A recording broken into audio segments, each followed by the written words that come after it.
We're back this evening featuring some of the work by our students in Meteo 482, which is a spring 2025 course here offered in the Department of Meteorology and Atmospheric Science. The students go and find topics that interest them on Climate Central, and then they put together features. And tonight, we are going to show you 3 of those dealing with coastal flooding, extreme precipitation, and glacial melt.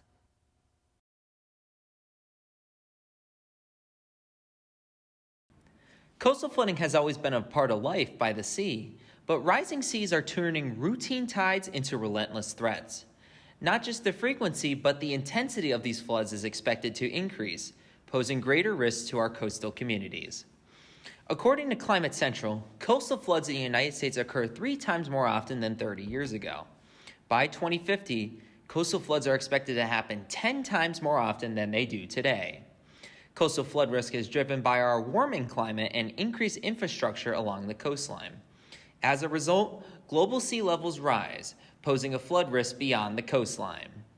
According to the U.S. Climate Resilience Toolkit, storm surges can produce water levels up to 20 feet or higher than the mean sea level, resulting in extreme coastal and inland flooding. Around 2.5 million people in 1.4 million homes in the United States are projected to be at risk from a severe coastal flood by 2050. Factors affecting an individual's capacity to prepare, respond, and recover from a flood include age, income, vehicle access, and even English proficiency. An estimated 22% of Americans living in zones vulnerable to coastal flooding are 65 years or older, putting them at a greater vulnerability to rising waters. This data, provided by Climate Central's Coastal Risk Finder, highlights the increased susceptibility of seniors to surging waters. The tides are changing, and the question now is not how high the water will rise, but how society will respond to meet this escalating challenge. For Weather World, I'm Mike Javer.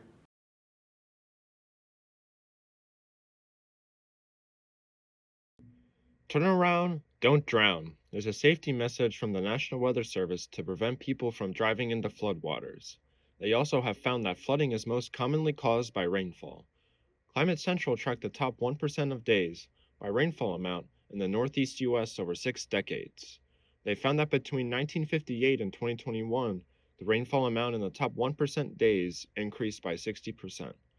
Climate change plays a role in this increase. For every 1 degree Fahrenheit the temperature warms, the air can hold 4% more moisture. As temperature increases, molecules move faster and faster. This makes it easier for water to evaporate into the air, in turn making more moisture for storms to work with. Since 1970, the United States air temperature has warmed 2.6 degrees Fahrenheit. This means the air can hold 10% more moisture than it could 55 years ago. With this increase of moisture, flooding events have become more common. Over the last 3 decades, inland flooding has caused $230 billion in damages. According to the 5th National Climate Assessment, an estimated $84 billion of that can be attributed to warming. Pennsylvania has had some notable flooding issues over the past 15 years. In 2011, the remnants of Tropical Storm Lee caused major flooding in the capital region. In spring of 2024, Western Pennsylvania experienced a major flooding event from 3 days of continuous rain. Most recently, in August of 2024, the remnants of Hurricane Debbie left parts of north-central Pennsylvania underwater. According to the Pennsylvania Department of Environmental Protection, the state is projected to have an 8% increase in rainfall by 2050. The temperature is also expected to warm 5.9 degrees Fahrenheit. Looking at past trends and the future projections of rainfall, flooding events will become more common. For Weather World, I'm Logan Devine.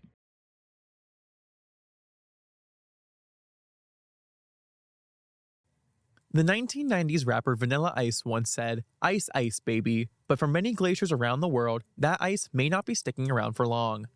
UNESCO and the World Meteorological Organization have declared 2025 as the International Year of Glaciers Preservation. The initiative aims to raise awareness about the crucial role that glaciers and ice sheets play in Earth's climate. According to Climate Central, glaciers currently cover nearly 10% of the planet's surface and store approximately 70% of the world's fresh water. Glaciers also serve as scientific archives, storing information about our past climates through cylindrical drillings of ice called ice cores. And in particular, you get snowfall, temperature at the site where you drill it. and you get what is blowing through the wind from elsewhere that might be related to how the climate is working and to how it's being changed. And then you get the composition of the atmosphere, and that's globally mixed. However, these glaciers are rapidly disappearing. A 2022 UNESCO report discovered that more than 18,000 glaciers within their 50 World Heritage Sites are retreating at an alarming rate. The consequence of glacier loss is sudden flooding due to the extensive releases of meltwater. This can lead to a heightened risk of hazards such as landslides, avalanches, and tsunamis. Studies show that nearly 1/3 of these glaciers are projected to disappear entirely in the next 25 years. This is especially concerning for the billions of people who rely on glacial melt to provide drinking water. Also known as the water towers of the world, glaciers play a critical role in replenishing rivers and supporting ecosystems. The Greenland and Antarctic ice sheets store about 2/3 of all the fresh water on Earth, and temperature changes are playing a role in their total mass balance. We have not raised temperatures enough to really remove Greenland or Antarctica. But if we keep cranking up the temperature, we can get to the point that some important pieces of Antarctica and a lot of Greenland could melt off. However, not all hope is lost. Through various efforts of reducing greenhouse emissions and increasing awareness, people can help slow down glacier melt rates, causing glacier preservation to go #1 on the charts, just like vanilla ice. For Weather World, I'm Luke Snyder.